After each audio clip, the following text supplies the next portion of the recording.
Consciousness consists in brain activity. 86 billion neurons, possibly 100 trillion synapses. You don't say, I'm the brain. This means there is somebody beyond that. We don't look at brain as something different. It is just body with a different levels of functionality. We know that when the person dies, their consciousness goes out of existence. Consciousness is that which is the very basis of our creation. Oh, where is the proof? Well, I am the proof. I don't believe in miracles. Extrasensory perception, we know it doesn't exist. An entity that we cannot perceive through sense perception. This is what we refer to as consciousness. Science should never conclude what we do not know cannot exist.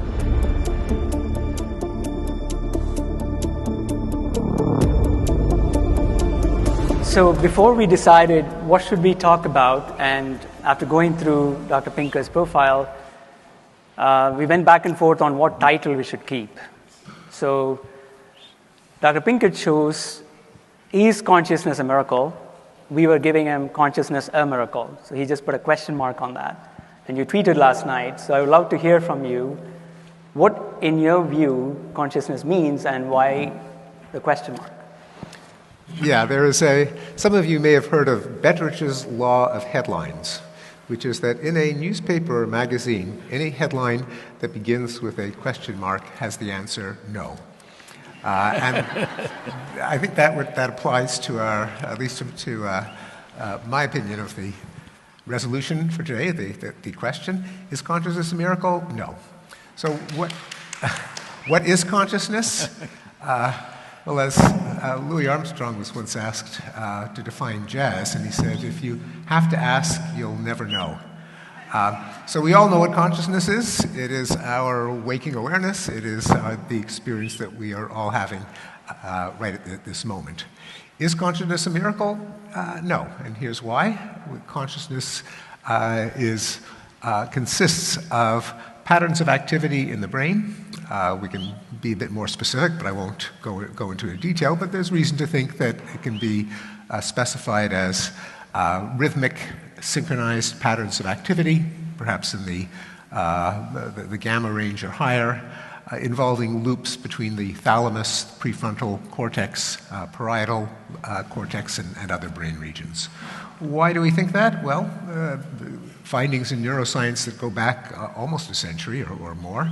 My compatriot, Dr. Wilder Penfield, a Montreal neurosurgeon, there's a street named after him now, found that during neurosurgery, when the brain was exposed, part of the skull removed, and as we all know, the brain has no pain receptors, so that brain surgery can be done while the patient is conscious.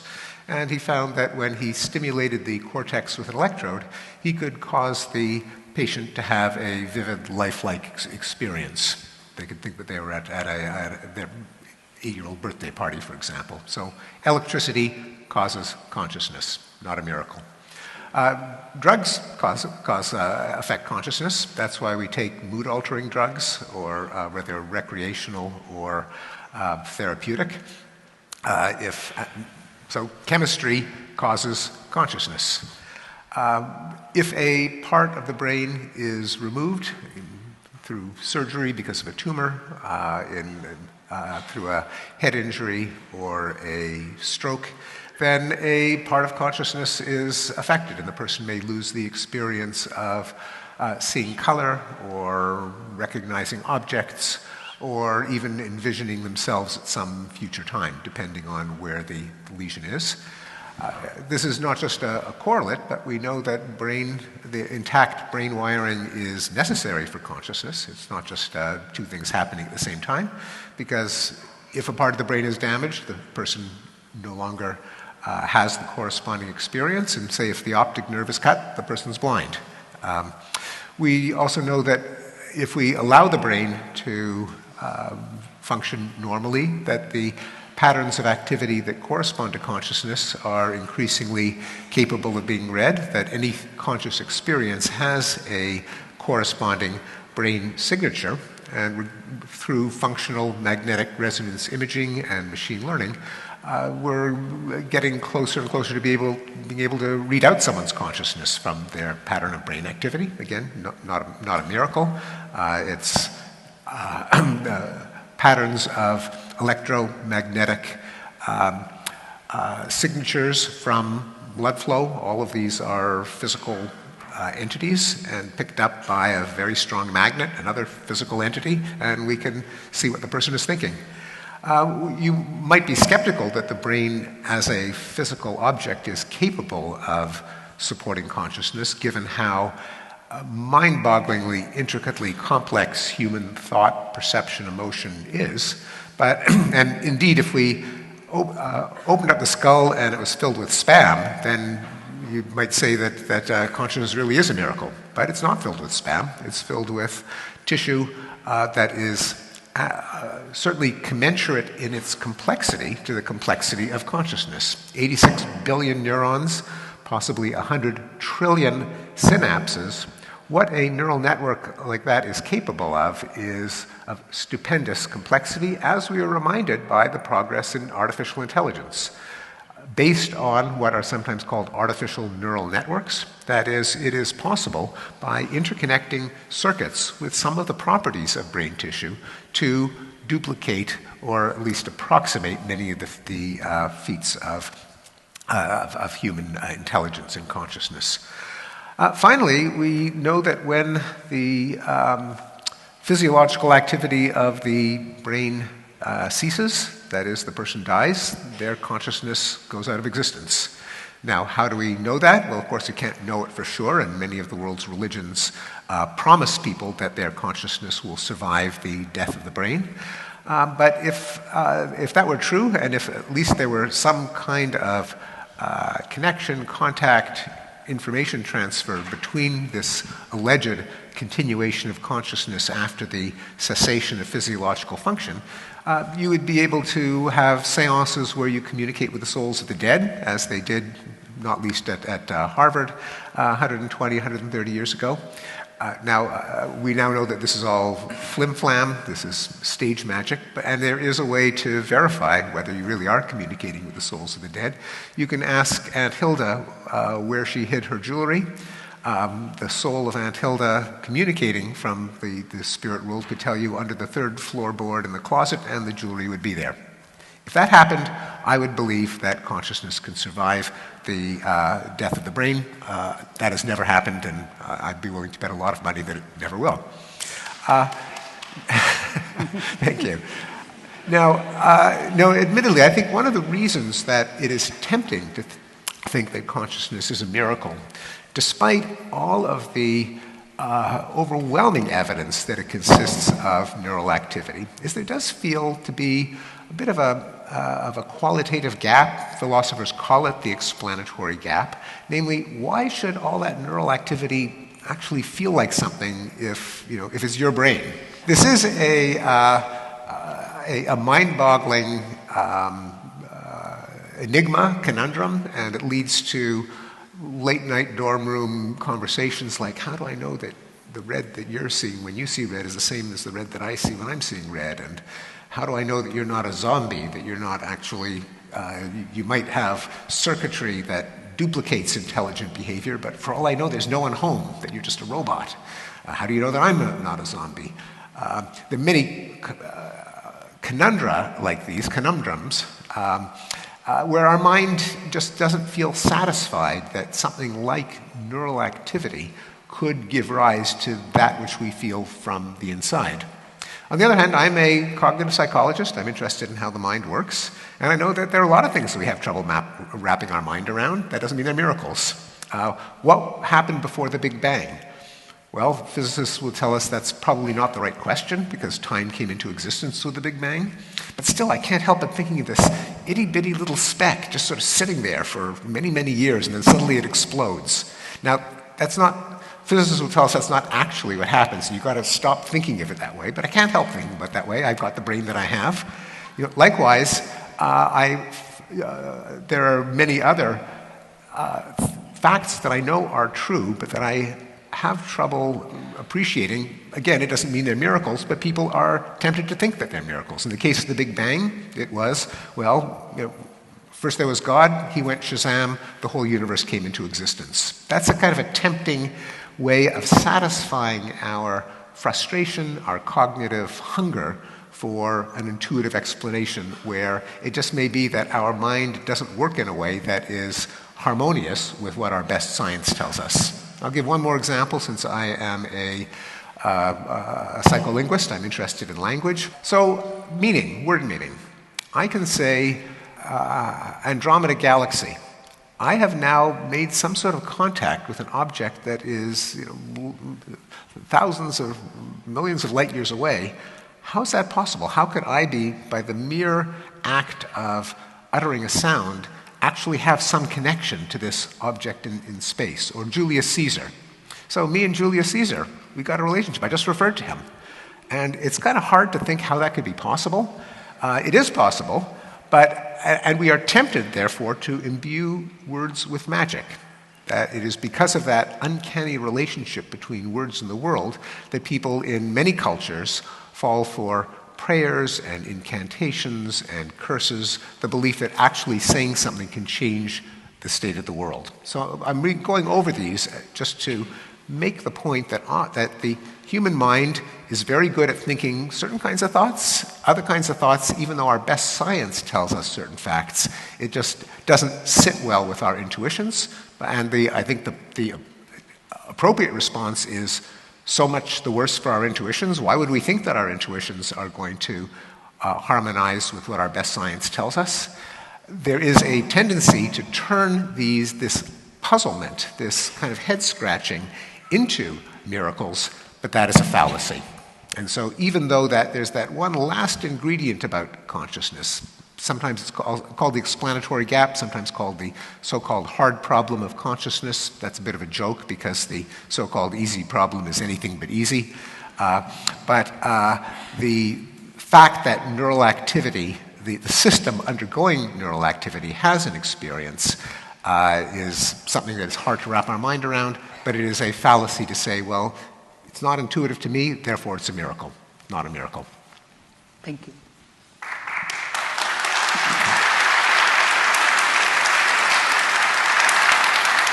Sadhguru, your response to that. Namaskaram, good evening to everyone. Rather saying a response, I would, as all of you know, same things can be looked from many different directions. First of all, what is a miracle? If you put filth in the soil, it becomes a miracle. If you put a piece of bread into this becomes a complex human body. This is a miracle. This is one way of looking at it. When we say a miracle, when what we see, the phenomena that we see, is not easily available to a logical process, we say this is miraculous. Of course, the word miracle has been taken to another place by religious groups and stuff, but essentially, in human experience, a miracle means you saw yesterday you planted a seed and today it's become a beautiful flower. It's miraculous. Because you can, of course, there is somebody there who can explain exactly how filth became a flower, how a stinking filth became a fragrant flower, can be explained, but not easily available to human logic, so we say this is miraculous. Calling something miraculous does not mean it is not available to any reason. Calling something miraculous essentially means we appreciate the magic of life. Well, our parents gave us, very stingy people, they gave us only one cell each. Hello? They could have given us 1,000,000 and made life easy, but they gave us only one, and here we are sitting talking all this. This is a miracle. Well, we can always talk about how cells multiplied, what happened, this. But you can't do this in a drum. You can't put this in a barrel and do this. So this is a miraculous process that it's happening.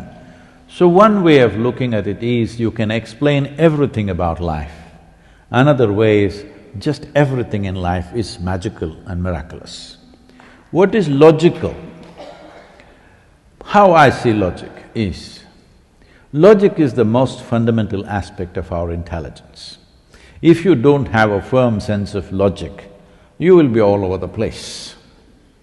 But logic is the foundation. We make a strong foundation for this building, not to live in the foundation. Of course, in America they call this basement, in India we call it a dungeon.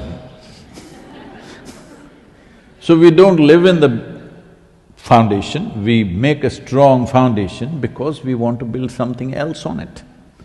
So in this sense, whatever comes out of this earth is quite miraculous. How a worm-like caterpillar becomes a butterfly, just about anything. Look at it from human wonder, there is a miraculous process to it.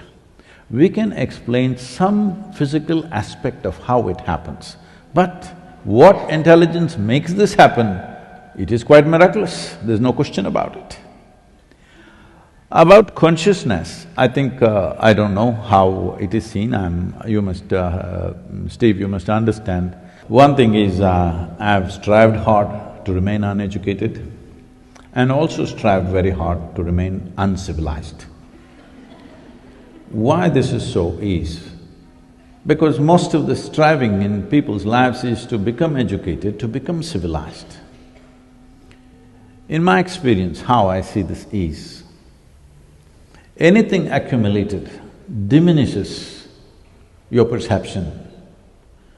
Both your education and civilization is an accumulated process.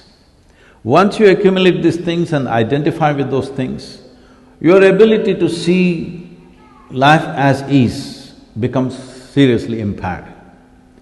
From this context, it's very difficult to remain uncivilized and uneducated because from the moment you're born, your parents, every other adult, the moment they see a child, adults have a kind of an urge, they want to educate the child, teach them ABC, 1, 2, 3, Mary had a little lamb, something. Well, these things didn't matter to me, I didn't care whether Mary had a lamb or not. So, consciously remaining uninfluenced by all the information that's thrown at you in so many different ways. School is not the only place where it happens, at home, anywhere you go, people are throwing stuff at you. To remain uninfluenced by that is a lot of work.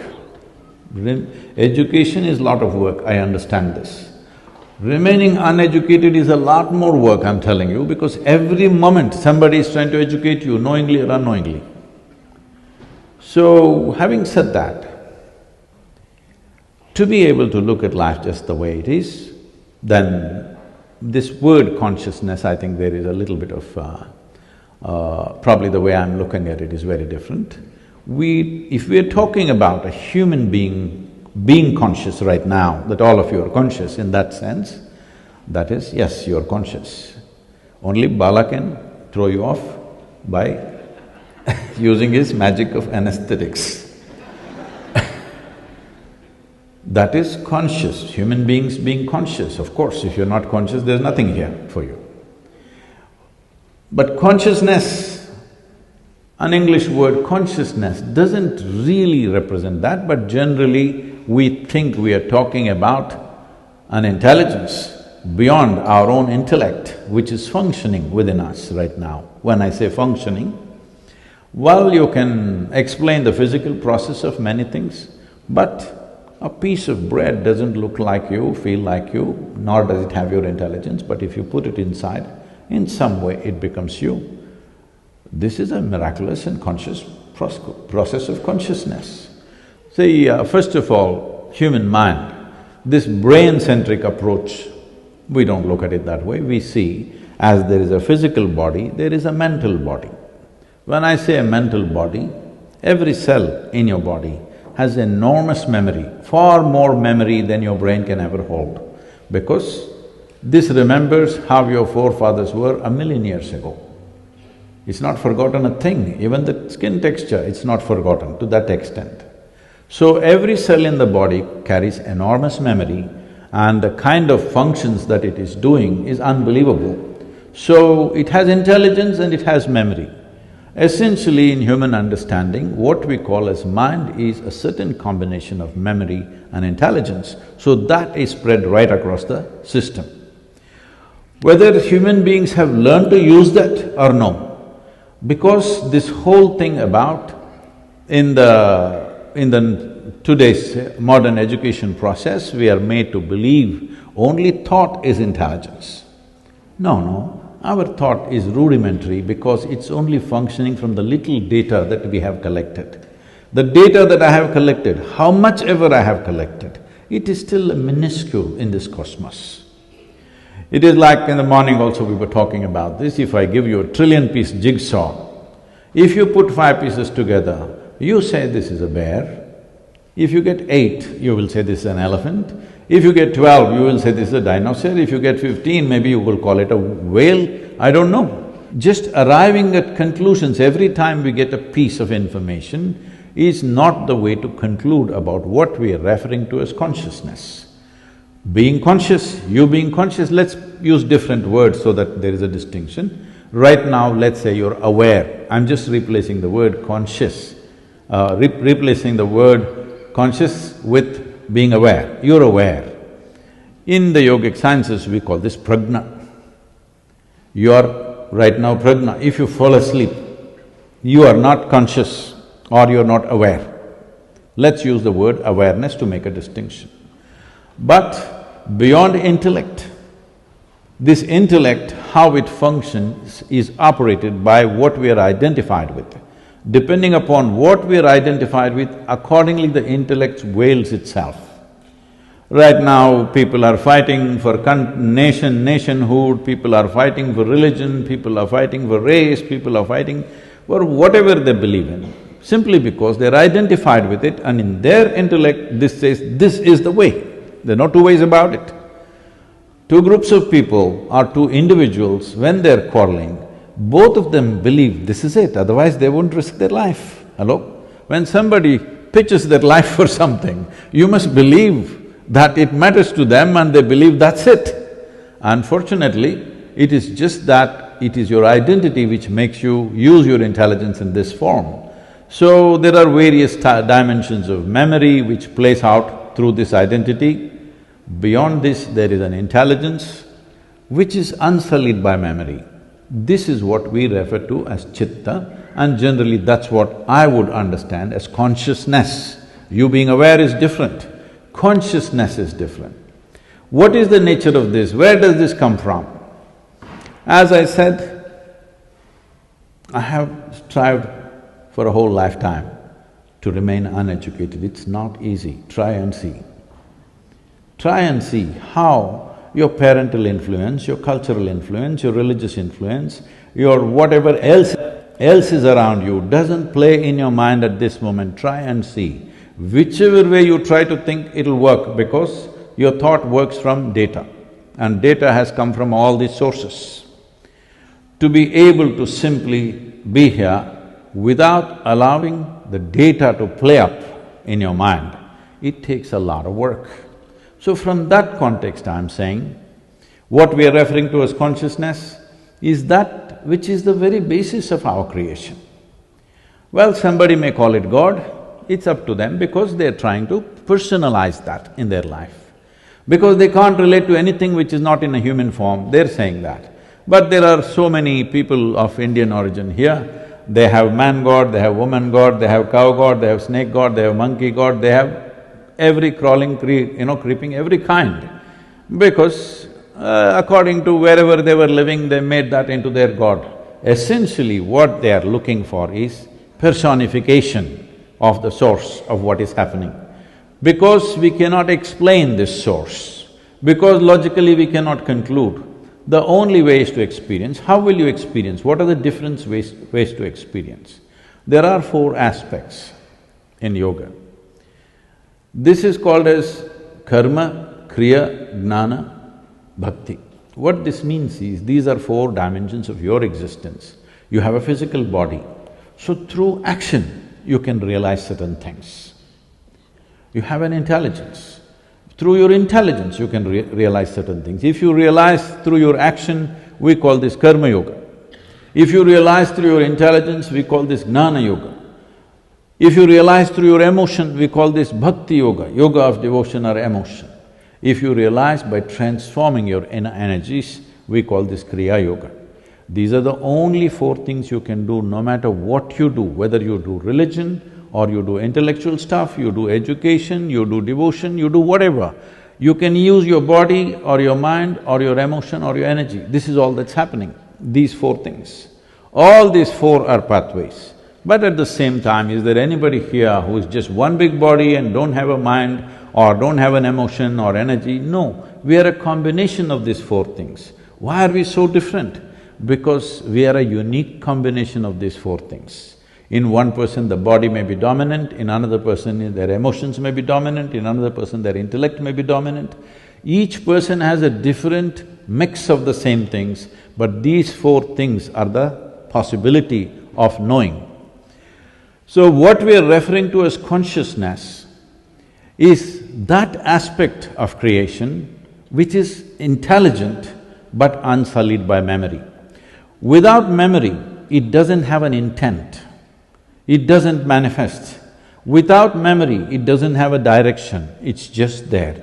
If it finds little memory, it finds expression. Oh, where is the proof? Well, I am the proof. Because if you want to prove everything with logical steps, as I said, logic is the foundation of our living here, but foundation is not the place to live. So, first of all, if we separate what is awareness and what is consciousness, I think a lot of these different opinions will go away. About a miracle, well, those who want to enjoy their life, appreciate life and really experience life, they will look everything from a magical eye. Those who want to dissect life, they will look at it from a logical aspect of life. It's not a question of right and wrong, it's just 2 different ways of doing the same thing.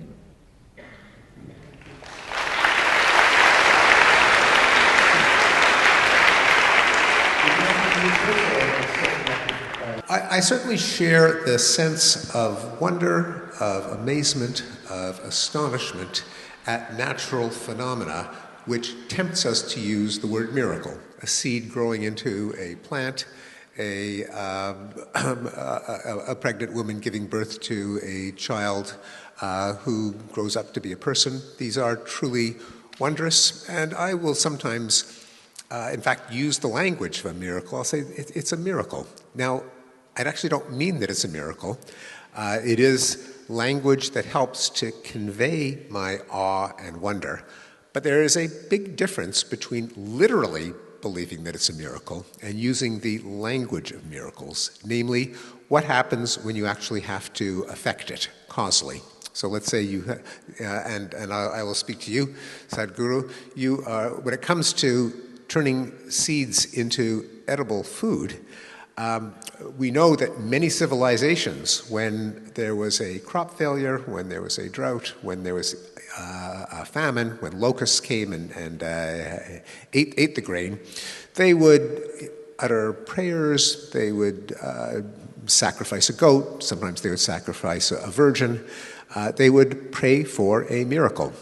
Fortunately, you don't do that. You quite admirably have a foundation that literally gets your hands dirty. There's nothing miraculous about dirt, and you have my admiration for taking dirt seriously, because the transformation of a seed into a stalk of wheat is not a miracle. It depends on having the right dirt, and hats off to you for taking dirt seriously. Likewise, if you have the miracle of a child, and the child has a disease like leukemia, you could pray to a saint, you could climb up the stairs of a cathedral on your knees, you could set up a shrine, you could, as we say, pray for a miracle. That would be, I would submit, an immoral thing to do, knowing that there are ways of keeping that miracle of a child in existence by giving it the right drug that would get rid of the leukemia or cure the infection.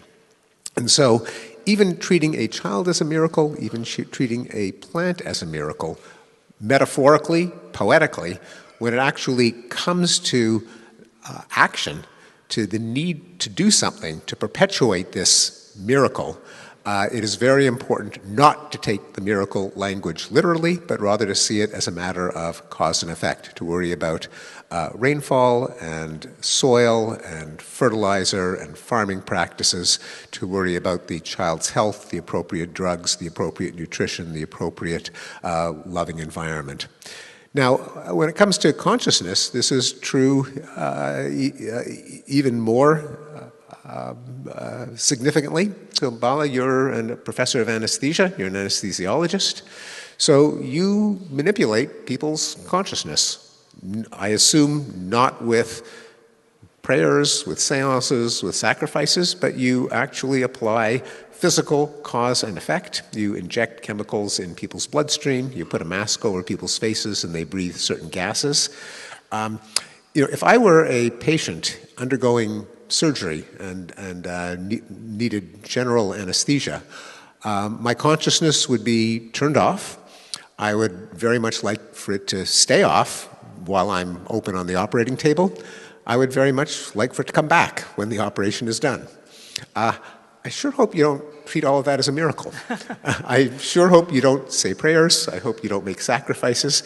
I hope you control the mixture of gases and the timing and treat it as a matter of cause and effect. Please say yes. If you say no, I'm going to have my surgery done at Mass General, not Beth Israel Deaconess.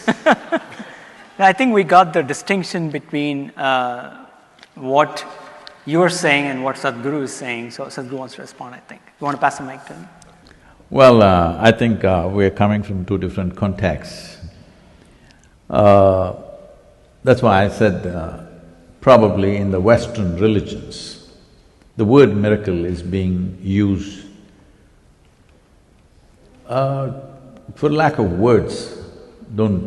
because I already kind of excuse myself saying I'm uncivilized. Miracle is a way of duping people.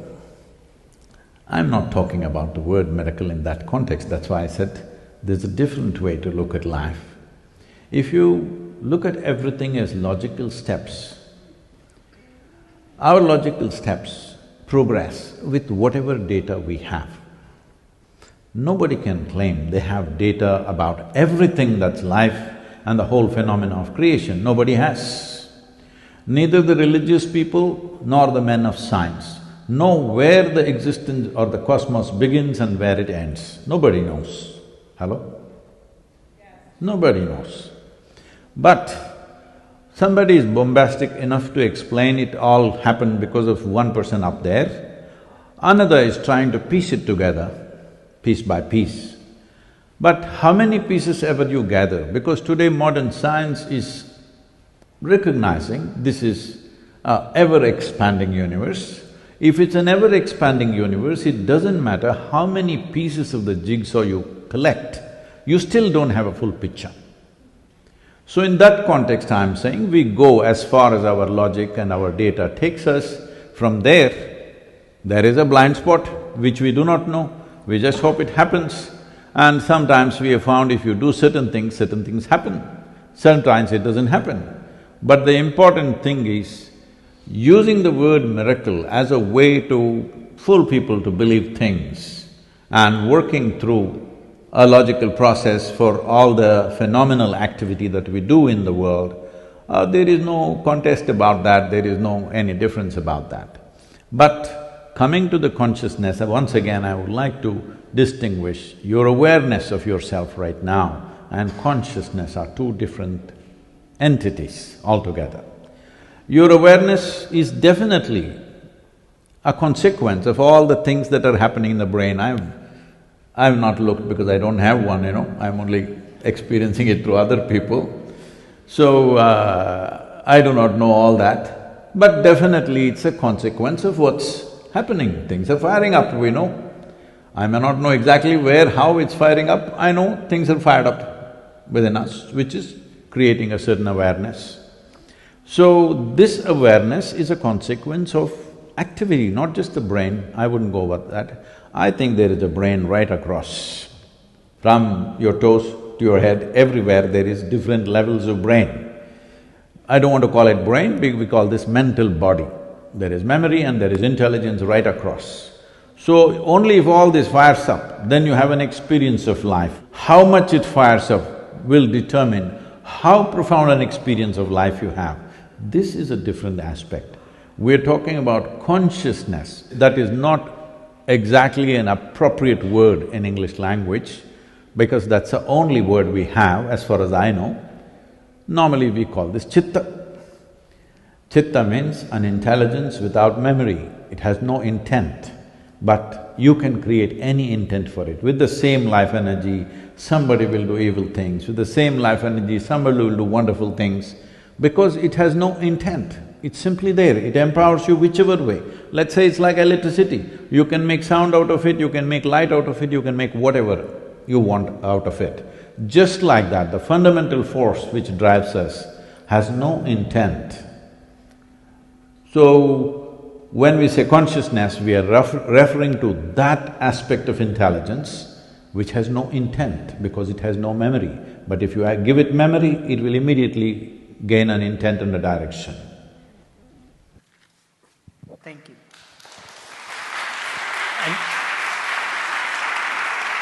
Thank you.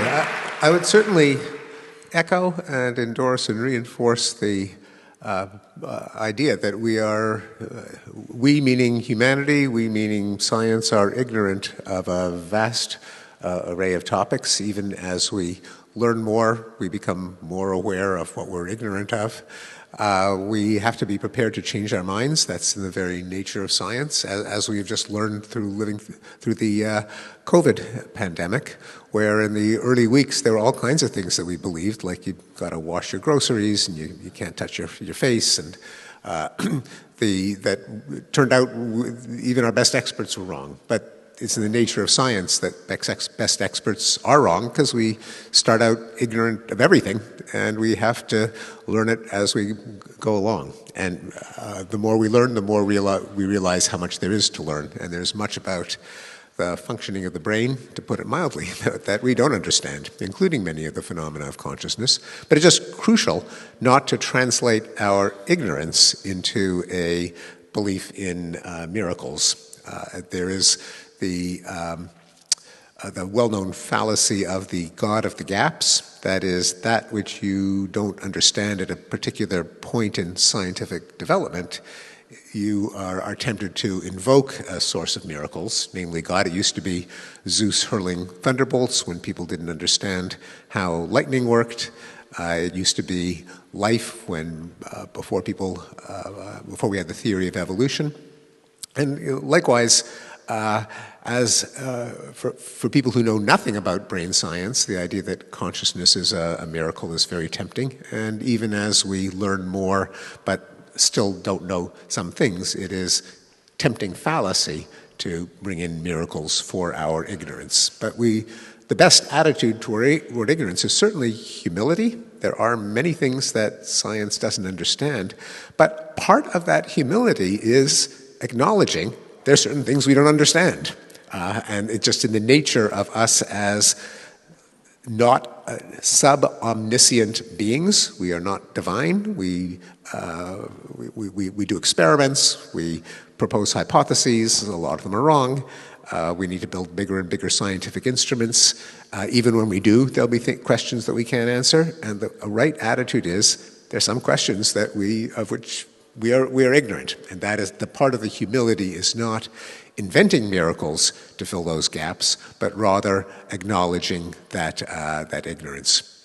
Now, let me switch to a question of whether there is consciousness through the body as opposed to activity in the brain. And admittedly, it is certainly true that the English language does not give us enough words to point to the different phenomena that we think about, ask questions about, seek to explain. And philosophers have tried to refine our vocabulary. There's no reason to think that ordinary conversation would provide the vocabulary to make sense of consciousness any more than it does for the various tissues of the body, the various molecules in the brain, the various phenomena of physics. You got to invent jargon. When it comes to consciousness, you distinguish, Sadhguru, between consciousness and awareness. And there is indeed a distinction between access to information, I don't know whether awareness is the right word for that, and the subjectivity, the qualitative aspect of consciousness, sometimes called the raw feels, just the saltiness of salt and the redness of red and so on. So awareness, since it is tempting for specialists, including philosophers, to invent jargon and of necessity, because the phenomena you study in depth aren't just going to have labels sitting around from everyday conversation. For example, the philosopher Ned Block has distinguished between what he calls phenomenal consciousness and access consciousness. Access consciousness may or may not be what you were referring to as awareness. Access consciousness would be the jargon term for having access to information. So as just an example, I do have access consciousness, say, to the color of your suit, to the presence of people in this room. I can talk about it, I can imagine it, I can answer questions about it. I don't have access to the particular geometric shape on my retina that your suit projects. I know that's in the brain, but I just can't talk about it. I don't have access to the exact sequence of muscle contractions of my tongue that allow me to speak. My brain does somewhere. It's unconscious. There's no need for me to think about it because it's automatic and it happens. So there's a lot of activity in the brain to which we don't have access, and there is some to which we do have access. So that's one refinement of the vocabulary of consciousness that we inherited just from the English language. The contrast to access consciousness is phenomenal consciousness, and that is the qualitative, the so-called hard problem, sometimes called sentience. Although there too, sadly, English doesn't give us precise technical terms to make sense of our experience.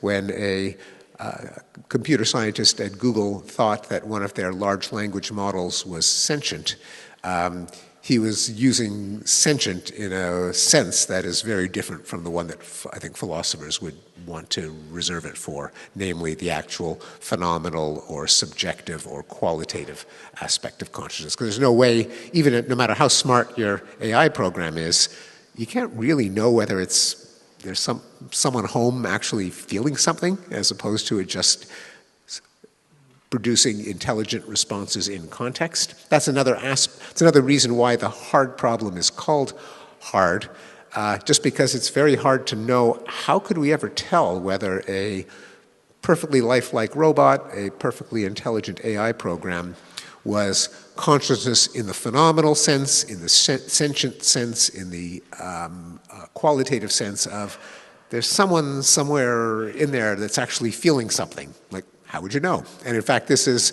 often another way in which we humans make sense of these conundrums that are not intuitive is we explore them in fiction, in science fiction, in the fictions that philosophers create called thought experiments. But as an example that may be familiar to a number of you, there was several decades ago in Star Trek: The Next Generation, there was a plot that revolved around whether it would be morally acceptable to disassemble Lieutenant Commander Data, an android, to reverse engineer him.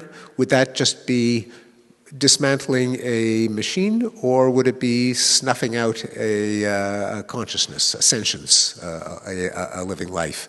Now, it's great entertainment to think it through, and one of the things fiction does is it allows us to ponder philosophical puzzles. And that being another good way to illustrate it, and another way of showing that our vocabulary, as we use it in ordinary conversation, may just not be up to the task of the sharp distinctions we want to make as thinkers, as scientists, as philosophers, as thoughtful people. Finally, one more observation. I think that there is a way to make sense of the question of, is, say, consciousness distributed through the body, or does it consist of brain activity? I think the answer is brain activity. And we can actually imagine the circumstances that tease them apart. I mean, when someone steps on my toe, I feel the pain in my toe, but there's every reason to think that what is happening is a pattern of activity in my brain. I localize it in my toe, but the crucial events, the crucial natural physical events, consist of activity in the brain. How do we know? Because often amputees will have phantom limb pain. They'll still feel the foot even though there ain't no foot. And that can happen. We have all kinds of bodily hallucinations. We have out-of-body experiences. We have dreams where it's not the body. People who are quadriplegic, where the body is no longer functioning, still have full consciousness, often of their body in phantom limb experiences. Conversely, if the brain isn't active, if someone is in a deep vegetative state, if they're in a deep coma, we can't know because there's no one to ask, but the fact that their foot continues to have blood flowing into it does not mean that there is someone somewhere feeling that foot. As best we know, if the brain areas for the foot are not active, there is no one or nothing that corresponds to consciousness of the foot. So the consciousness doesn't need the foot, it does need the brain as far as we know, and that's a reason to conclude that consciousness consists in brain activity, not the distributed through the body. Now, of course, the body is connected to the brain via nerves, because there are sensory transducers. There are little itty-bitty cells in the skin that respond to changes in temperature and pressure by transmitting nervous impulses to the brain. Likewise, in the eye, there are photoreceptors, rods and cones that transduce light energy into neural activity. There are hair cells in the inner ear that transduce vibrations into neural impulses. But there always has to be something that converts the body, the energy impinging on the body, into neural impulses that are carried by nerves into the brain, or there's no consciousness. How do we know? Well, if, again, you're an anesthesiologist, even in the case of the anesthesia that my dentist does, injects a chemical into my jaw and he can drill at my teeth and I don't feel anything. I mean, the teeth are still there, but no more consciousness of pain in my teeth, thank goodness. Likewise, if there is nerve damage, if there's a pinched nerve, if there is a severed nerve, if there's severed spinal cord, the part of the body that cannot send physical signals to the brain, there is no longer any consciousness of, suggesting that it's the brain via information transmitted into the brain that is the seat of consciousness.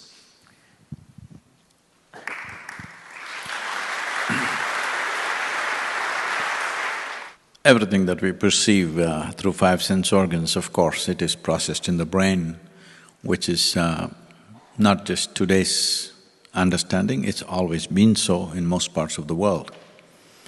And the brain that we're talking about, where was it manufactured? It was manufactured in this body, by this body. We did not buy it or import it from somewhere, it was made from this body. It didn't come to us from elsewhere. So the evolution of the brain within the individual human being happened in this body. So essentially, the way we look at this is, we don't look at brain as something different, it is just body with a different levels of functionality. Significant levels of functionality. A whole lot of people may be walking around this university without their brains functioning, but their livers, kidneys and hearts are functioning. Without that, they wouldn't be walking.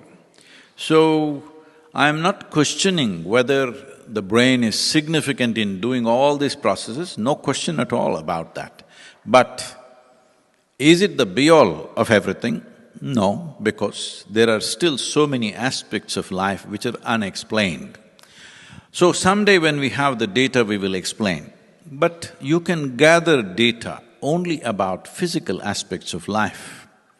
So essentially, if we have concluded that the whole existence is just physical, well, today morning we were talking to all the physicists, they're all talking about over 90% or 99% of everything seems to be empty, it is not physical.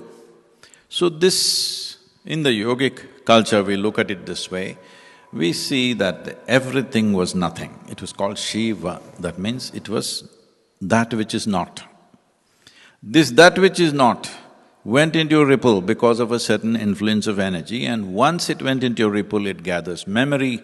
Once it gathers memory, it finds an intent and a direction. From this various miraculous levels of… I'm using that word very consciously, miraculous levels of multiple millions and millions of forms of creation happened. Just the life on this planet is so absolutely mind-boggling that the numbers and the variety of life that's happened, if you look at the whole cosmos, we don't even know what is what. So, this happened, and this is still functioning in every bit of life, in everything. Even in a single atom, over 99% is supposed to be, or 93 or 94% is supposed to be empty. What is this emptiness? So, this is what we refer to as consciousness, which is the basis of everything. Well, you can define it as space, you can call it as nothingness, you can call it as dark matter or dark energy, whatever, but essentially it is that which is not. When we say that which is not, it is not physical in nature, which is fundamental to all physical creation.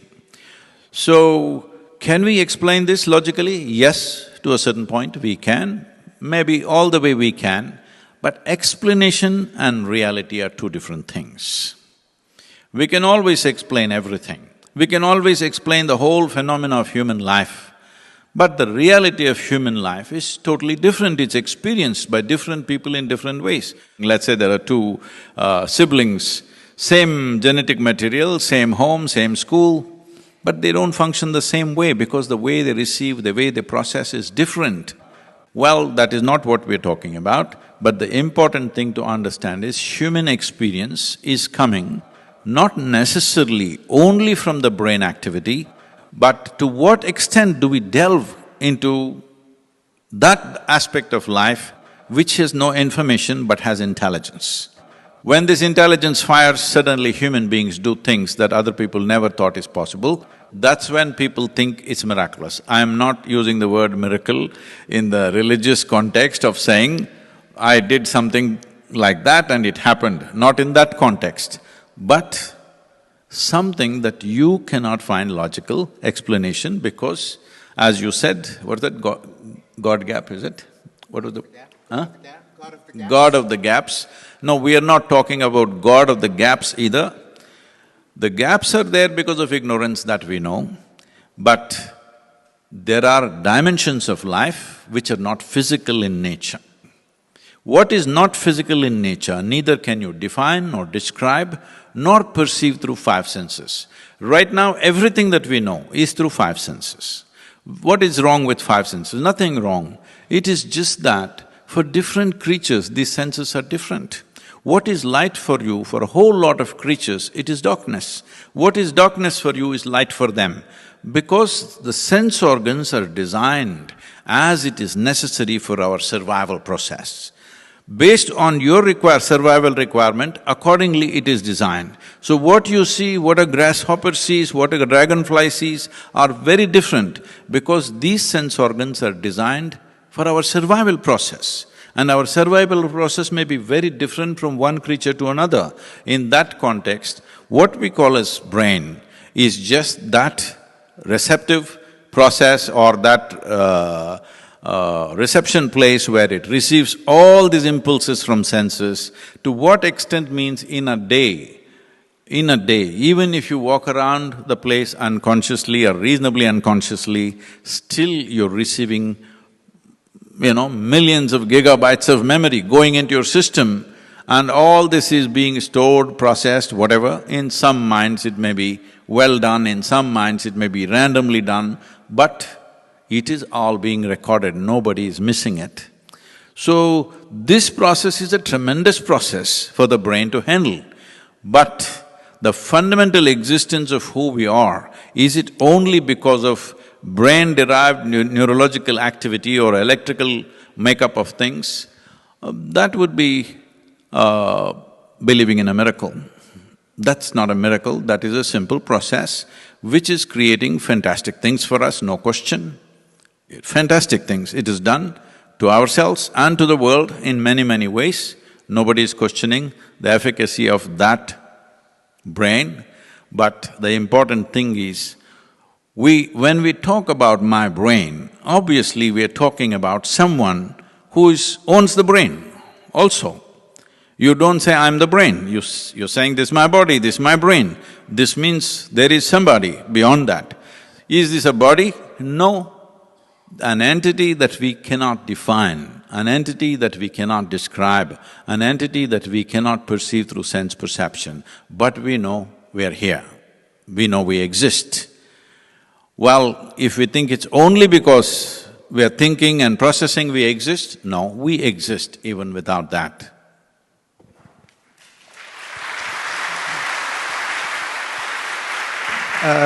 We do have our five senses, each one of which relies on a ingenious little bit of tissue that converts physical energy into neural impulses. I mean, and we might have more than five senses depending on how you count.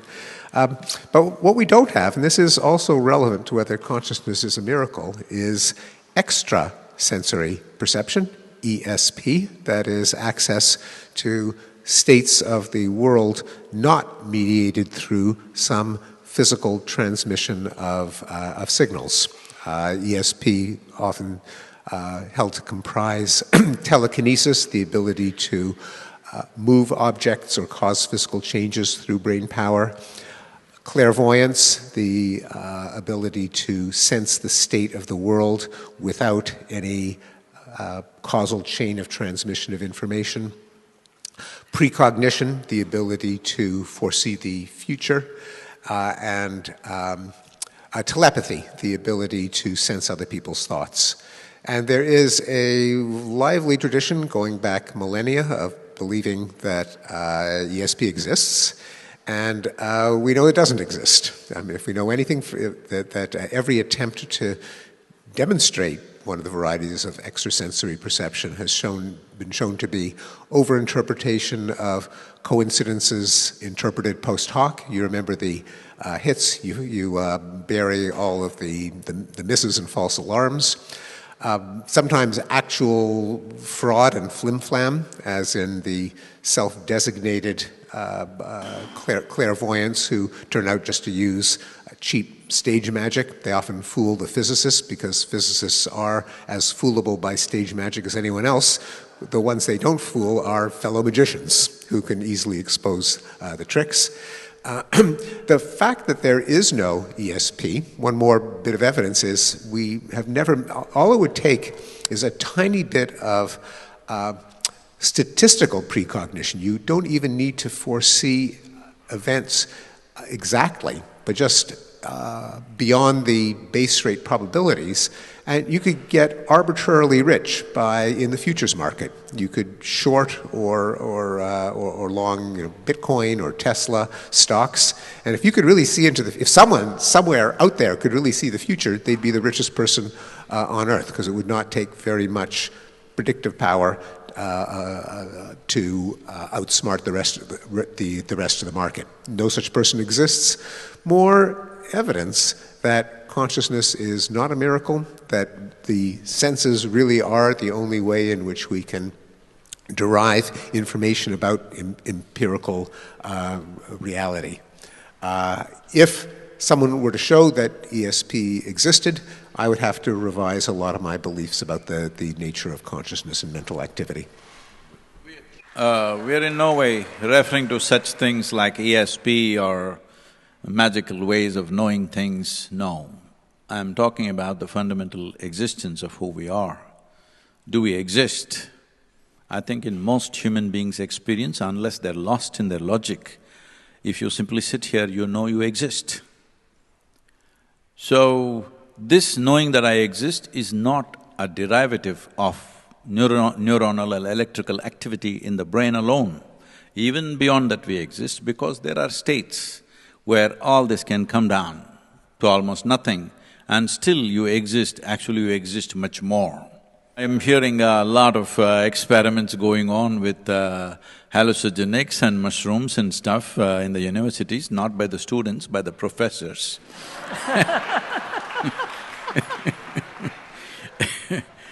So, they are saying that when they have these spectacular experiences, the brain activity has actually come down, not gone up, as everybody would have believed. So, there are states. See, one important thing is, we should not conclude, especially science should never conclude what we do not know cannot exist. That will not be a good thing to do.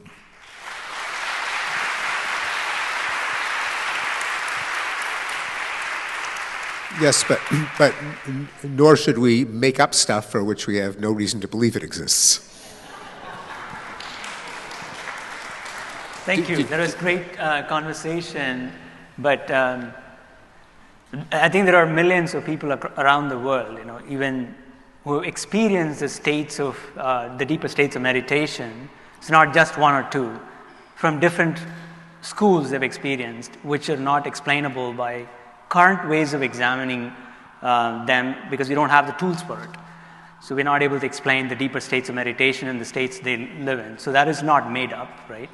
So how do we experience? That is an unknown thing. So we have, that's all we're saying, just be open and examine that in a way that, can we understand that or not?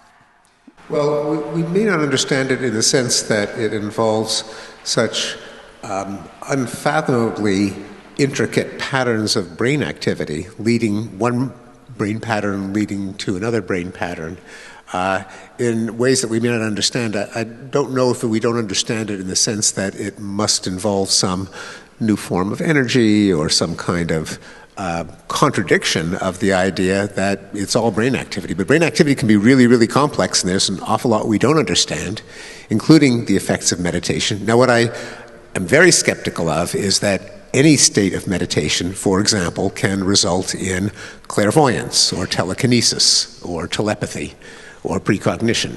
And I assume you're not, I assume you're not stating that meditation can accomplish that. No, not at all. So, for example, Matthew Rickard's brain, I think Stephen Lawrence is here, he examined his brain, and they have looked at their brain activity, functional MRI, etc., and they showed a relaxed, alert state where everything is fired up.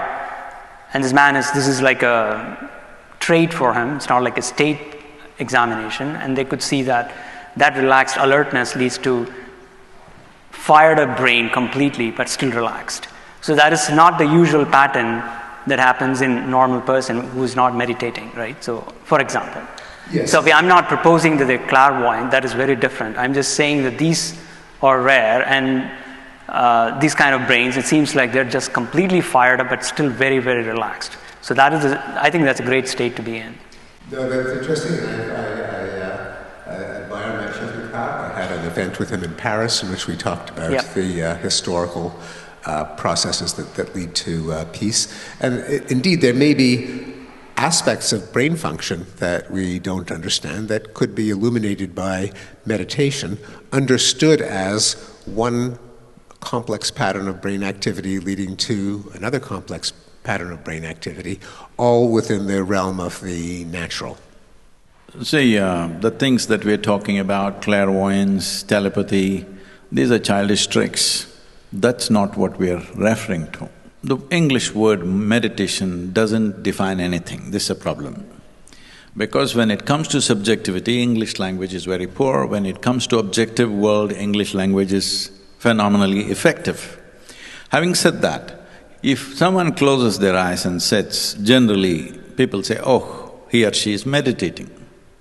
You can close your eyes and do japa, tapa, dharana, dhyana, samadhi, shunya, samyama. Well, these are all distinct states which are taught and transmitted in a systematic way, not just some, some mumbo-jumbo way that I try to redefine the word miracle, but you're sticking to the religious form of miracle. I'm not going there, let's leave that word. Let's say magical experiences. Because magic can still be explained, but it's still magical in our experience. Leaving that aside, we can clearly transmit this aspects distinctly from one to the other. If they come to a dharana initiation, we will do only dharana. If they come to dhyana, we'll do only dhyana. If they come to samyama, we do only samyama. Distinctly different states that a human being can experience. Is all this about electrical activity? Someday, I think, the scientists must invest enough time to study these things, not with the attitude of proving or disproving it, but just by looking at it. Just simply looking at it without making conclusions, because conclusions are coming from what present things that we know, what data that we have. The very fundamental of science is that whatever we know right now is not everything. That is the fundamental of science we are seeking. Because seeking comes from the most fundamental realization that we do not know, that's why we are seeking. Seeking is genuine only if we see, I do not know. If I'm seeking this or that, I already know it is there, I'm looking for confirmation, that's not seeking, we're just making it up. So, essentially, it is very important if these two disciplines have to meet. It's because these two disciplines meeting is very important for human well-being. Just we thinking that improving the economies of the world, which is wonderful, changing the social structures of the world, which is fantastic, providing medical care, this, that, everything is fantastic, but still, human beings will still not attain to any sense of fulfillment or fullness of experience of life unless they turn inward. This turning inward is not about watching the electrical processes in my brain. It is about looking at something far more fundamental within myself. If we conclude that there is nothing more fundamental apart from electricity, well, then a light bulb lights up, that's enlightenment. We should not look at it that way. Now, because we must understand, this whole thing is coming from I'm sorry if I'm making some generalization, it is a generalization, but I'm saying this contextually. See, this whole the European thing about enlightenment or a period of enlightenment has come because they were under the tyranny of dogmatic belief systems. When they broke away, they felt liberated. But such a thing never existed in the East. We never faced such things. There was no anything dogmatic ruling us. Thinking and, thinking to whatever extent we can was always free for us. So we never thought thinking free is enlightenment.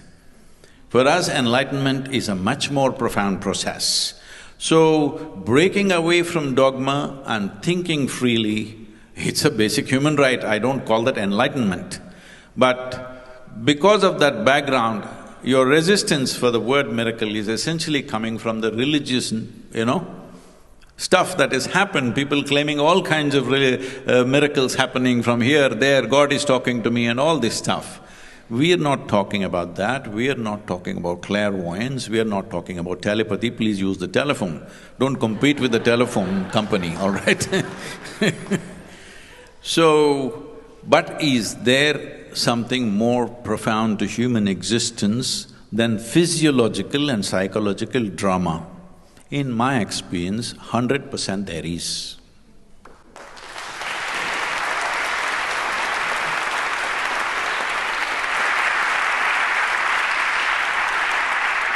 Thank you. So, you've written a lot of books and we wanted to ask additional questions, so we'll move on from this. So one of the books that you wrote was Enlightenment Now, and that book was, Bill Gates called it as the book of the century, and it's basically you make a case for reason, science, humanism, and logic. Progress. Right. And progress. Thank you for correcting me. So what you have said is over the centuries, people have become better, they live better, their income has gotten better, and they're happier and all of that. And also you're saying sometimes blips happen during the lifetime. Like for my lifetime, if I look at this, over the centuries, yes, things have improved, a lot of good things have happened. But still, when I'm living, for me what is real is the current uncertainty that exists or the wars and etc. that is happening. So just knowing that we have progressed is enough. When there is uncertainty like that, what do we do? Just knowing, is that enough to correct ourselves, course correction? Yes, so enlightenment now won me a lot of unearned friends among Buddhists, but it isn't about that kind of enlightenment. It really is about the ideals that came out of the enlightenment of the 18th century. I tried to document that progress was not a matter of optimism, not a matter of seeing the bright side, of seeing the glass as half full, but it was an empirical hypothesis that could be tested. That is, if we agree on what is good, and I think most people would agree that it's better to be alive than dead, better to be well-fed than hungry, better to be well than sick, better to be affluent than poor, better to be educated than illiterate and ignorant, better to be happy than unhappy, and so on. All of these things can be measured, and if they've increased over time, that would be progress. And I had 75 graphs, and most of them have increased over time. Now, never in a straight line, never even monotonically, which is to say always increasing and never decreasing. All of them have dips along the way. Now, having been reminded of the fact that progress is a real empirical phenomenon, it's natural to think, and people in the 19th century did think, that there is a force in the universe that somehow lifts us ever upward. Now, this would be a miracle, and as you can probably tell from my remarks so far tonight, I don't believe in miracles. And this progress wasn't a miracle. The reason that there are fewer famines is that people like Sadhguru advocated conserving soil and vigorous hybrids and synthetic fertilizer and crop rotation. The reason that lifespans more than doubled is because of sanitation and antibiotics and blood transfusion. And for every one of the dimensions of progress, there was a cause. If we understand those causes correctly, and it's not easy to do it because lots of things happen at once, so it's not so easy to disentangle them and figure out what the primary cause was. But the benefit of understanding progress is that we can have more of it. That is, not by relying on any miracle, but by doing the things that worked in the past and that are likely to work in the future. Conversely, it means that if those causes of progress are neutralized, we could get stasis or regression. And indeed, there are periods in which various events happen that are regressions, not progress. The war in Ukraine is a prime example. And I would say that that is exactly what would happen if one of the causes of the increase in peace over the last 75 years, namely the replacement of a valorization of national glory and greatness by the well-being of men, women, and children, it is that change in ideas that helped drive the rate of war down. But if you have a leader that is drunk with the opposite ideology, who believes that national glory, spheres of influence, national greatness, civilizational grandeur is the ultimate value, and if people die, then so much the worse, then you won't have increased progress toward peace. You might have backtracking toward war, and that's what we are seeing in Ukraine, for example. Likewise, in the extension of the human lifespan, again, not a miracle. It happens because we had vaccines and antibiotics and sanitation. If the germs evolve faster than we can develop vaccines and antivirals and antibiotics, then lifespan can go down, as it did during the pandemic. Fortunately, reason and science, together with humanism, I argue, are the three drivers of the progress we've observed, pushed back, and the pandemic is now under greater control, and the increase in longevity appears to have resumed. There's also a comment that mental health pandemic is on the rise. Pardon me? The mental health pandemic is on the rise right now. So What is it? The mental health. Oh, mental health. Yeah. Well, in some countries, in some demographics, yes. So in American teenagers and young adults, there has been an increase in anxiety and depression. This more so for young women than young men, more so for left-wing young women than right-wing young women. So this is a phenomenon that occurs with some sectors, and more so in the United States than in other countries. Now we don't understand why, but again, because the progress that we have seen, including increase in happiness and a decrease in suicide worldwide, but it doesn't happen everywhere all the time. That would be a miracle, and it's not a miracle. And if there are causes of unhappiness and anxiety that are more concentrated in some countries, some demographics, some ages, some periods, we should work very hard to find out what they are so that we could undo them.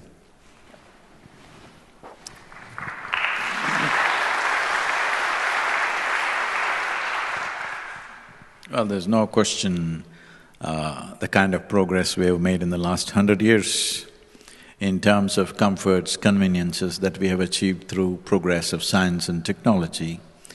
We are the most comfortable generation ever in the history of humanity. Nobody had it this good, especially for women and children. It's never been this good ever in the history of humanity. There's simply no question about that. But one important thing that's happened is, in previous generations, basic survival was such a challenge. Because basic survival was such a challenge, it kept everybody focused. There was not much struggle in the mind, because daily getting my bread, when it's a struggle, you don't have much to drive yourself nuts, all right? You don't have enough time to drive yourself crazy. But as the survival issue is settled in the human being, you will see more and more struggles on the psychological level, because the physical struggles are gone. Now the struggle moves into the software department from hardware. So this struggle we may see as mental illnesses and so many kinds of sufferings that people are going through, which unfortunately leads to a very high rate of suicide today in the world, almost in many countries, but unfortunately in most affluent countries it is at the highest. So our economic development and social liberties, everything is fine, but still if we don't address how a human being experiences oneself, how to manage human experience, we are engineering the whole world the way we want it. Fantastic, no question. What is one person's miracle is another man's engineering. I'm fundamentally from the engineering background. So, what is an airplane is a miracle for one person, is engineering for another person. So, the whole thing goes the same way with us also, because this is the most sophisticated machine on the planet. Have we engineered it well? Have we made it the way we want it? Because a well-engineered something means, when we say this building is well-engineered, we are saying it works well for the purpose for which we are here. When we say my car is well-engineered, we are saying it works the way I want. But is your mind, is your body working the way you want? If it did, would you have any suffering? Would you have any, struggles within you? Obviously, it's not working the way you want. Your own intelligence is turning against you and torturing individual people. People don't need any help from outside.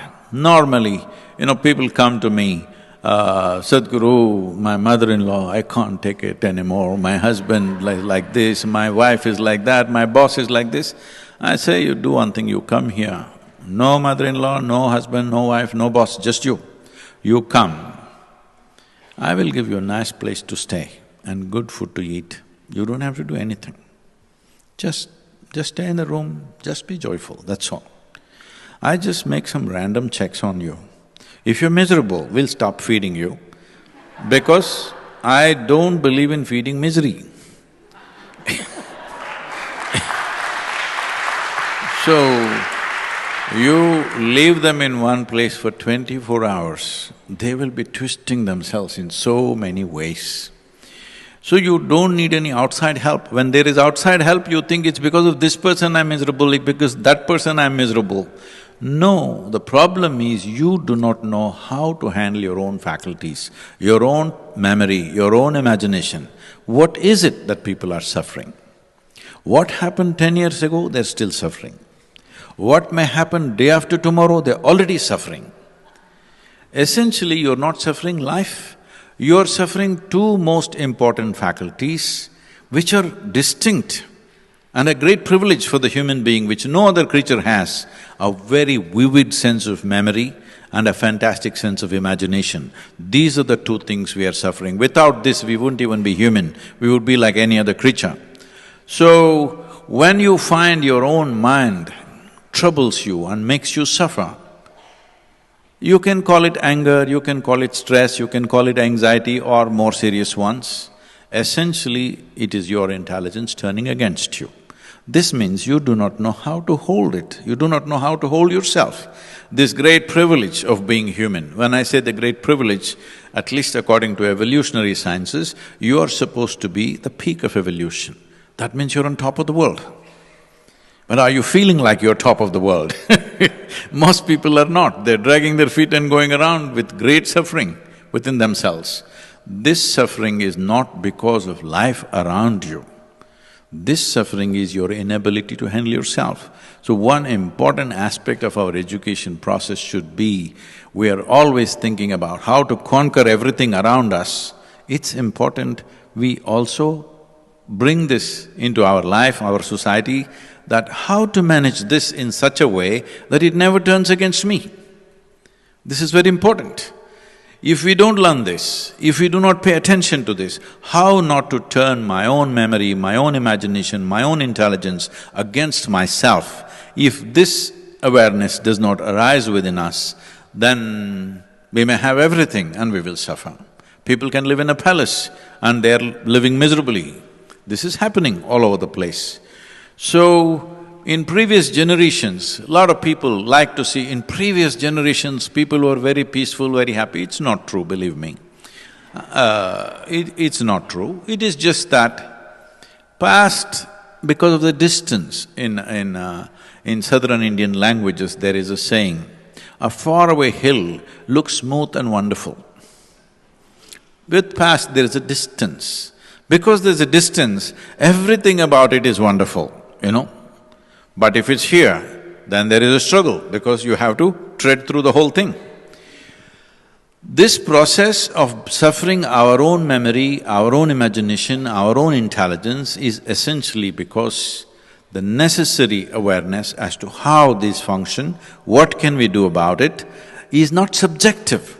Objectively, we may know how it functions, we may be reading it on the MRIs and EEGs and this and that, but individual human beings do not know how it works within me, what can I do about it, how should I hold my intelligence, in what context, so that it always works for me, never against me.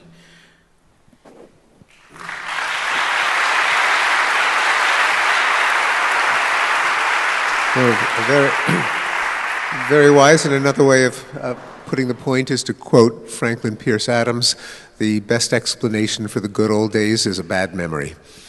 Now, I do want to update one point, is that globally, suicide rates have come down by a lot, by like 40% over the last 30 years for the period for which we have data. Not in the United States. The United States suicide rates have gone up since their low point in the late 1990s. Again, we don't completely understand why. I hope we will, but it's important to keep in mind that the United States in many ways has its own national pathologies that are not true of other affluent democracies and not true of the world. And in terms of suicide, in most countries, not all, rates of suicide have come down by a lot, including India. One of the… Going to respond? About the suicide rate, those countries where there was economic distress and people who are taking their lives out because it was simply not able to survive, In those countries it's come down, but where there is economic well-being for at least 2-3 generations, in those countries it's gone up, that's what we have noticed. Well, not all, because India has gotten far more affluent in the last 30 years and the suicide rate has come down. But for the people who, GDP per capita in India, it's one of the economic success stories of the last 30 years. One of the factors that seems to drive for people who've looked at what has driven suicide rates downward, one of them is urbanization, that rates in many countries are much higher in rural areas, partly because you often get women who are in arranged or forced marriages who are ripped away from their family, their friend. They're living under the control of their mother-in-law in a town which they have no social contacts, and they will sometimes end their lives. When you have the freedom in a city to develop friends and social contacts, to choose your social circle, that leads to the social connections that make suicide much less likely. Talking about India, see, I'm very closely involved with the Indian society, its economy, how it works. India has made huge progress in the last couple of decades, no question about that. But that progress belongs to a small percentage of people. There are many Indias, you can at least identify 5 layers of India. So one layer of India is doing phenomenally well, another layer of India is benefiting from the first layer, third layer, little bit of trickle down, but down under, where nearly 55% is in agriculture, there it's bad. So, most of the suicides which are happening in India today is unfortunately in the agricultural sector. So, we are working on this, there is no immediate solution as such, it's not an overnight thing. So it's a great conversation. I think people want to ask questions, but I just wanted to ask you one last thing before I hand it over. Let's keep it short. One, you were talking about dirt, right? So there's a certain sensitivity to it from the point of view, is it really dirt? Should we call it as dirt that is useless, or should we call it as soil that is giving life? No, I call it dirt just to emphasize its physicality, and indeed the fact that, of course, dirt has a negative connotation. Yes. Miracle. Yes, as opposed to soil. I was using it deliberately and ironically not to denigrate soil. I think soil deserves our utmost admiration. It's the basis of life. But rather to remind people that it is physical stuff that we depend on. And by choosing the word that doesn't have that noble halo, it was a way of emphasizing my point that physical stuff matters. We tend to denigrate it. We shouldn't. Soil is important. Maybe we shouldn't call it dirt, but calling it dirt reminds us… You're a linguist, so that's why I wanted to ask you. Yes, well, calling it dirt is just a reminder that we should think twice about some of the things we take for granted.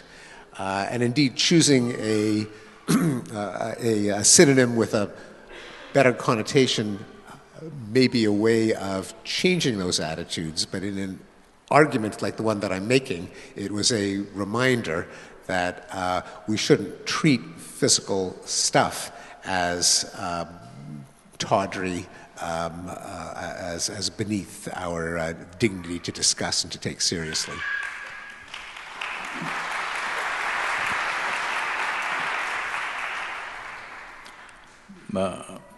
Very much so. I knew when you uttered the word dirt, you were speaking in that context, but in the Eastern cultures, in most Eastern Asian cultures, particularly in India, we always refer to soil as mother soil.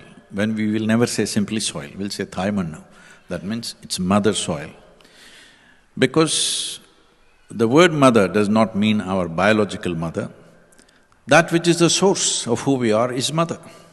Well, in your computer there's a motherboard. That doesn't mean it delivered the computer. It is just that it is the source of everything that's happening there. So in that sense, soil is the largest living system, not just on this planet, but in the known universe, it is the largest living system. A handful of soil has 8 to 10 billion organisms. It's a massive living system. In many ways, it is the foundational life for who we are.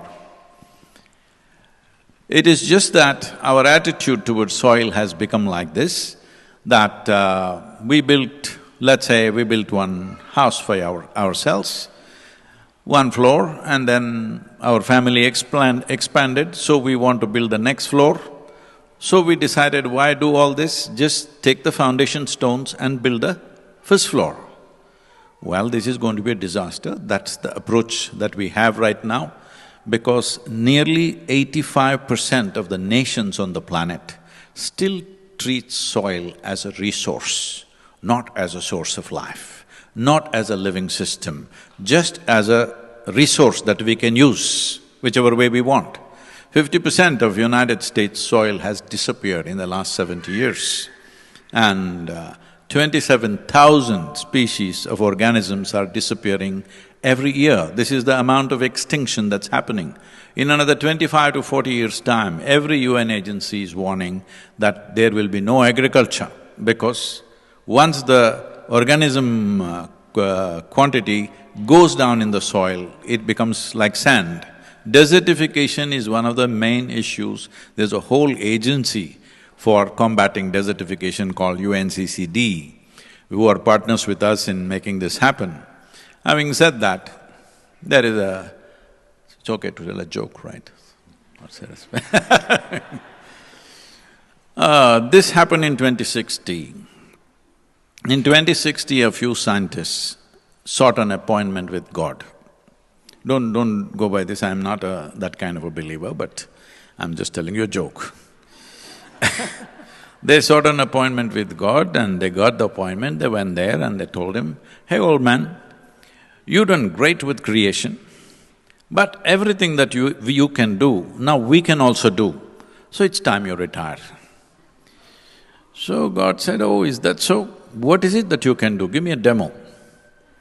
They said, "Look at this," and they took some soil, made a vague image of a human infant, they did this, that and the child cried, alive.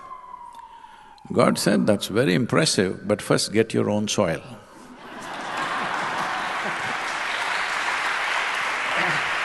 We'll go to… I think we have time for maybe one or two questions, so I think mic runners are there, so they should go. Mic runners didn't come here. Yes. One of the central tenets of the Hindu religion is that something survives after death. And you mentioned that consciousness is eliminated at the time of death. And I'd like to sort of cite to you several examples to the contrary. So I'm standing here today and I have witnessed myself change over decades. I've seen myself go from childhood to where I am today.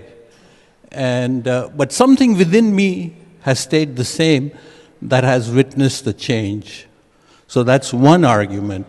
The other, as a sleep physician, I can tell you, is that when I go to sleep and wake up in the morning, I'm aware if I had great sleep or bad sleep or I was totally unconscious. So again, there was something deeper inside me that sort of witnessed all those stages of sleep. And finally, when I experience life through the different senses, and I keep going back, there seems to be something within the rearmost portions of my brain that's witnessing it. I'm witnessing you making your arguments, and I'm sensing them, but there is something way behind that has stayed stable. So I think that's the central tenet of our religion, Vedanta it's called, that whatever it is in my consciousness that survives my demise is also the same in you as well, and in all of us. And I'm wondering if you have any answer to that. Well, I was with you until you made the leap to what survives after you die. Because all that other stuff, like the part of you that goes to sleep,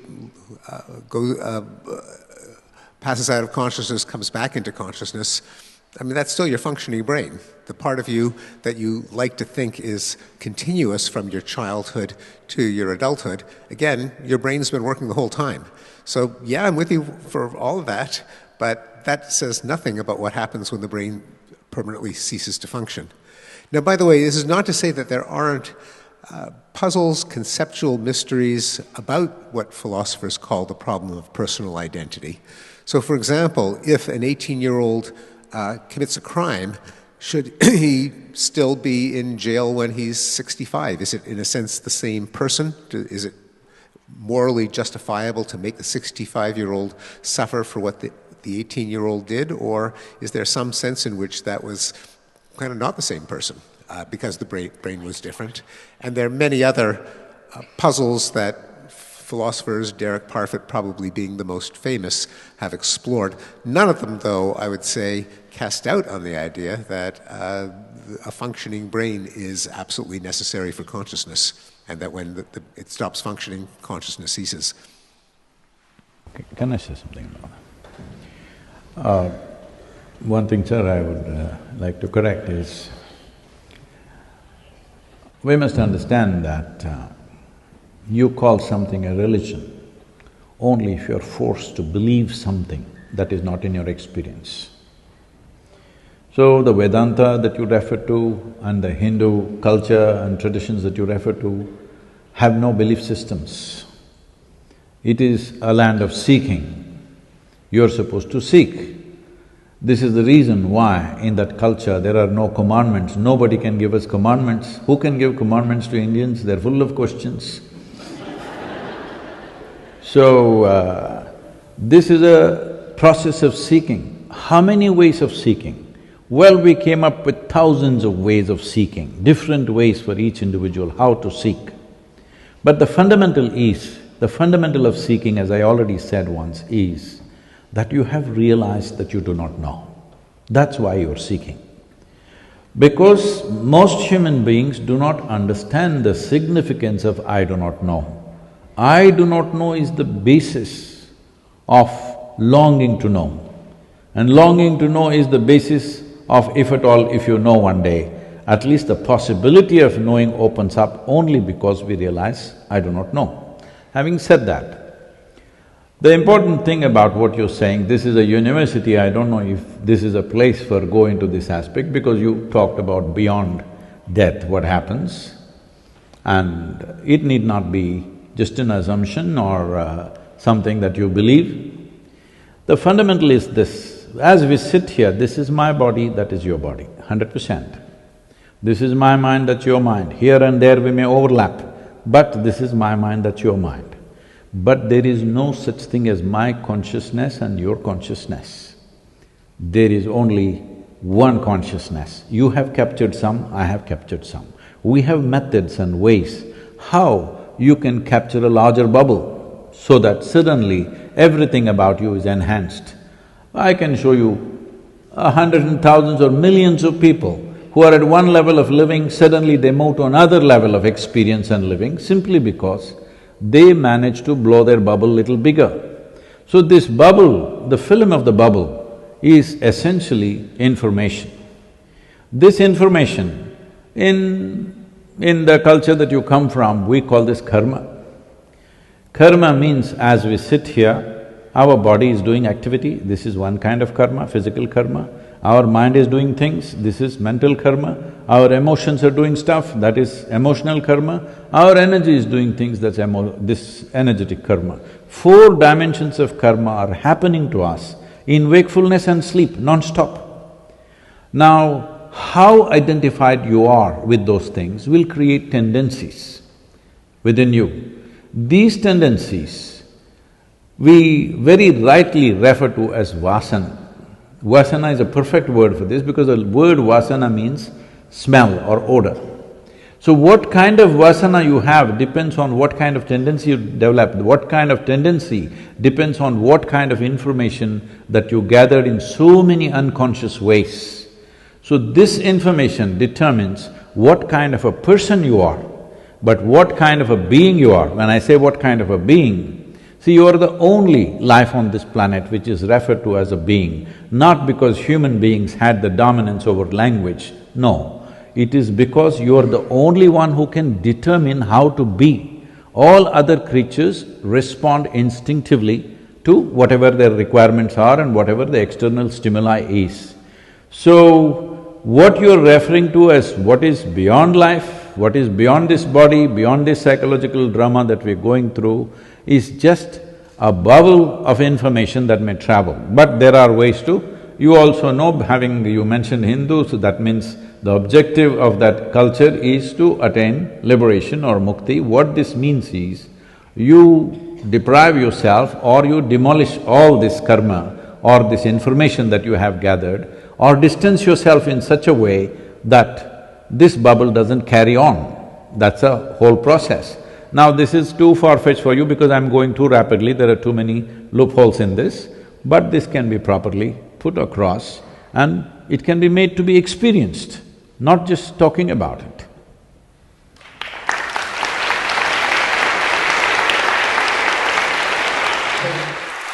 So I just have a follow-up. Your book, Blank Slate, which is a very popular book, and you talk about there is no blank slate, people come with certain, you also talk about the behavioral genetics portions of it, 40% sorry if I'm wrong with the percentages, you talk about genetic influences is 40% and 10% is environment, and there is unknown, there is another 40 to 50% is unknown. Am I saying the right percentage? In the differences among people, yes, 40. So what is that unknown that we have? That 50% is unknown pieces that influences behavior.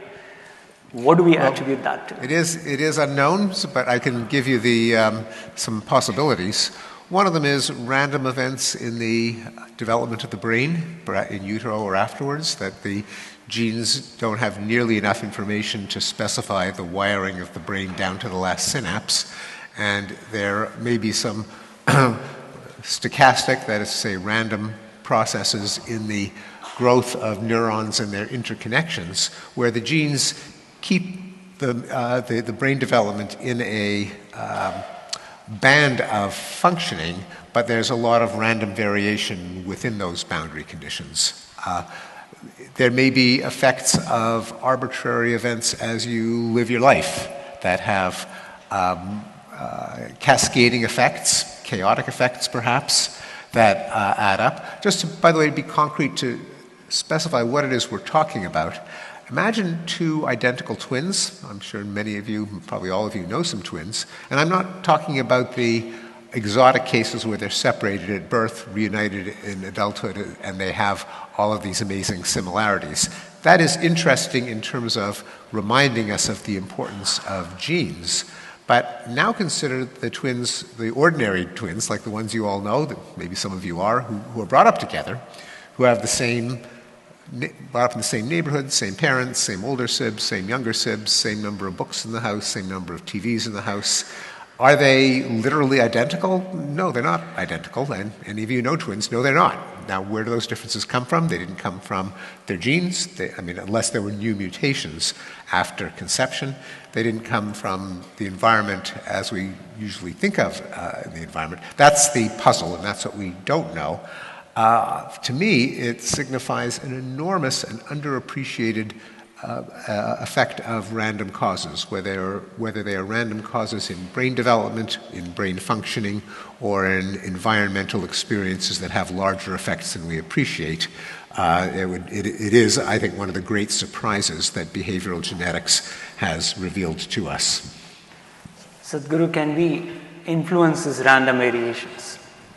That's what it seems. Now, that's what I would conclude. It is possible that there are subtle aspects of the environment that are very difficult to measure, that have predictable non-random effects. That seems kind of unlikely. That seems to be a kind of prayer. I think it's more likely that there's a lot more randomness than we intuitively think of. The significance of being a human being, not a human creature, is just this. All of us definitely come with a certain amount of information from our parentage. We pick up much more through our childhood and maybe adolescence and stuff. But still, will we limit ourselves to the information that's come to us and what we have gathered, or will we go beyond that, is what human being is about. If we are just a replica of parentage in whatever way, small modifications in this and this, human life has gone waste. Because this is why you're a human being. That means you can transcend whatever your body speaks, whatever your mind speaks. Beyond that, you can transcend and make yourself into something well beyond what the information that the body and the mind carries. If you do not exercise this choice, in many ways, human possibility has gone waste, because we are not exploring the possibility of being a being, we are just trying to be a better creature than others. In competition, we may earn better, we may qualify better, we may run better, we may jump better, but this is just being a better creature, which all the other creatures are doing. Every other creature is striving to be competitive and being better than another one. So this possibility that you can actually distance yourself from your genetic information, we can show you any number of examples where even the shape of their face will change within a matter of few days. If they go through certain initiation processes, you will see the very shape of their face will change, distinctly noticeable for everybody. I can show you pictures, I can show you people how they were and how they are today. Because once the genetic information, there's a distance between you and that, suddenly there are phenomenal changes. And in the culture that you're talking about, there are death rituals. We are doing these things to distance ourselves from our parentage. Because if the influence of parental genetics are too heavy on us, we will not be a fresh life, we will just be a copy. So we want to be a fresh life. So all the time there are many processes, many methods, both when they're living and when they're gone. Both ways we have methods with which we distance ourselves from our own genetics, because without that there is no new life, it's just a repeated life. So this whole process of doing things with the genetic memory, the energetic memory, the chemical memory in the system, well, Bala is doing research right now on how your chemistry can be changed within 4 to 6 weeks of doing a simple 21-minute practice is well established, nobody can question that, because our idea of truth has to come from lab. This idea must go. Truth comes from life. Life and deeper experiences of life.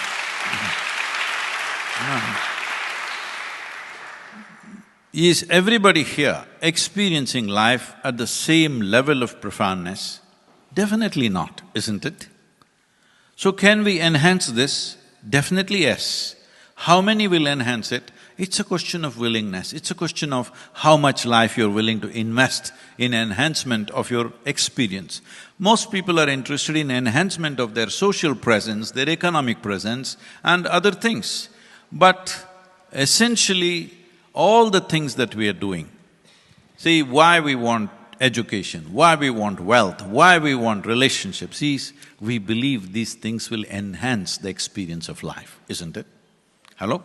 It may or it may not, that's a different matter. But the hope is that it'll enhance. In some ways it will enhance, in some ways it may not help. These things are happening, that's individual. With some people, they may make use of their education and wealth in a fantastic way. Whole lot of people make misery out of their money. These are different people. So, what we make out of enhancements of social and other structures is different, but enhancement of life, the very life that I am, the very being that I am, enhancing that, there is a way, there is a methodology. There are cultures who have invested millennia of effort in this direction, which cannot be wiped out. And that is the most important thing right now in the world, because science and technology has brought more comfort and convenience that people are ready for, unfortunately. They're not able to enjoy their comfort and convenience. Today the problem is not of hunger, the problem is of overeating, all right? At least a third of the people are suffering from obesity and stuff. So, it's important that this time we know how to enhance this life, not enhance just our life situations and our lifestyles. Thank you, Sadhguru. Thank you so much and wonderful, and thank you all.